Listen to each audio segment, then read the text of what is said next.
Calculus has a killer app. It's not just about abstract symbols, it's a powerful tool for finding the absolute best of something. The highest profit, the lowest cost, the maximum height a rocket can reach. It's the science of optimal. These perfect points, the peaks of mountains and the bottoms of valleys on a graph, are called stationary points. They all share one simple property. At that exact moment, their slope is zero. They're perfectly flat. To find them, you just take the derivative of a function, its formula for slope, and set it equal to zero. Solve for x, and you found the precise location of every peak and valley.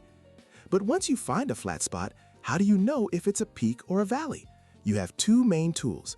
The first is like scouting the terrain. Check the slope just before and just after the flat spot.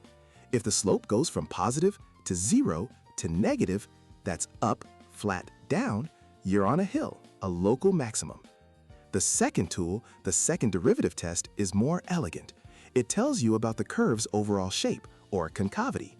If the result is positive, the curve is shaped like a smile, so you found a minimum. If it's negative, the curve is shaped like a frown, so you found a maximum. A simple mnemonic: positive people smile, finding the minimum; negative people frown, stuck at the maximum. This becomes incredibly powerful for solving real-world problems.